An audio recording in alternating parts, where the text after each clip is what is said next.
এই যে সরকার যে সমস্ত পদক্ষেপগুলো গ্রহণ করে সেগুলো কেন গ্রহণ করে? জনকল্যাণের জন্য, জনগণকে রক্ষার জন্য। ঠিক এই যে পাহাড়কে যে পাহাড় এবং বন বিভাগকে রক্ষার জন্য যে সমস্ত আইন তৈরি হয়েছে, একটা আইন তো মনে হয় ব্রিটিশ আমলের, তাই না? বন আইনটা 1927 সালে, 27 সালে, 27 সালে এই বন আইন, তাহলে এটা ব্রিটিশ আমলে তৈরি হয়েছে। তারা মনে করেছে যে এটাকে রক্ষা করার জন্য একটা আইনের দরকার। আসলে আইন দিয়ে তো সবকিছু নিয়ন্ত্রণ করা সম্ভব না। মানুষকে জনসচেতনতা তৈরি করতে হবে, জনগণকে সচেতন হইতে হবে যে আমি আসলাম একটা পাহাড় কেটে ফেললাম, কি আসে যায়? পাহাড়ের কিছু মাটি চলে গেল, কিছু গাছ চলে গেল, আর কি আসে যায়? কিন্তু এটা সুদূর প্রসারী যে প্রভাব, সেটা যে আপময় জনসাধারণ আমাদের উপর যে প্রভাবটা পড়বে, সেটাতে তো আমাদের আলটিমেটলি ক্ষতি সাধন হবে। আমি হয়ে যাবে যে আজকে গাছ না থাকলে আমাদের অক্সিজেনের অভাব পড়বে। এই যে আজকে আমাদের জলবায়ুর পরিবর্তনের ফলে কি অবস্থা তৈরি হচ্ছে, ধীরে ধীরে এক সময় তারা বিশেষজ্ঞরা বলতেছে যে বাংলাদেশের অংশ এটা ডুবে যাবে, বিলীন হয়ে যাবে, পানির স্তর বৃদ্ধি পাচ্ছে। এগুলো কিন্তু পরিবেশের উপর আমাদের যে প্রভাব, সেটার কারণে। এটা আরেকটা বিষয় হচ্ছে যে পাহাড়ের উপর যাদের জীবন জীবিকা নির্ভর করে এই মানুষগুলো আসলে এটা একটা পরিকল্পনা গ্রহণ করা উচিত, তাদেরকে ওই কাজ থেকে বিরত রাখার জন্য কি বিকল্প তাদের আয়ের ব্যবস্থা। মানুষটা খাইতে না পারলে যদি খাওয়ার জন্য যা করার তা করবে, মানুষের যদি কর্মসংস্থান থাকে, মানুষ চুরি ডাকাতি এই সমস্ত কিছু বৃদ্ধি পাবে, এটাই তো স্বাভাবিক।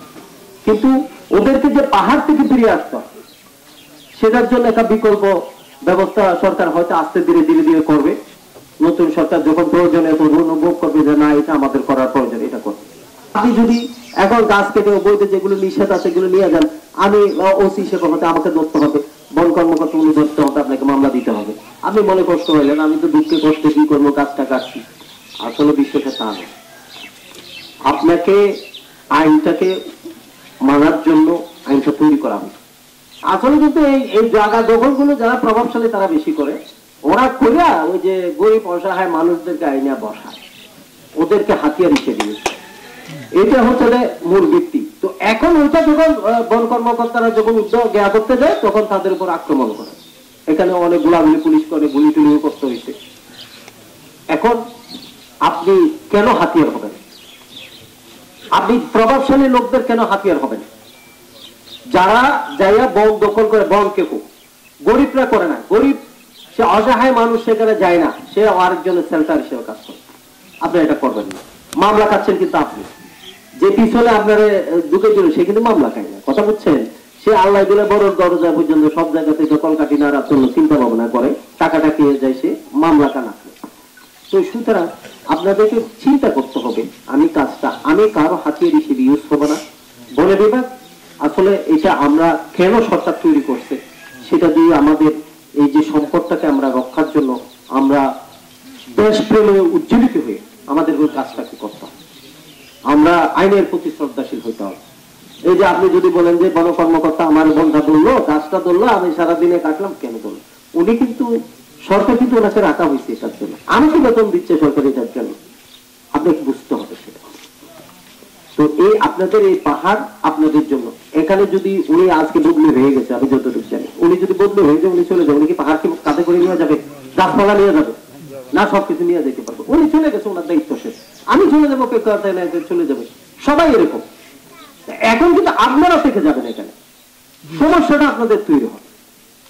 তো সুতরাং আপনাদের সমস্যাটা কিভাবে সমাধান করা যায়, সেটার দিকে আপনারা দৃষ্টিপাত করবেন। আপনি কি বাসার বাইরে স্বাস্থ্যসম্মত খাবার নিয়ে চিন্তিত?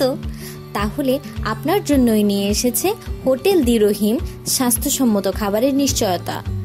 হোটেল দি রহিম, আলহাজ কবির আহমদ চৌধুরীর বাজার, পেকুয়া, কক্সবাজার। ফোন 018311878770। পার্সেল যোগে যে কোনো অনুষ্ঠানের খাবার আর বিরিয়ানি পৌঁছে দেয়া হয়।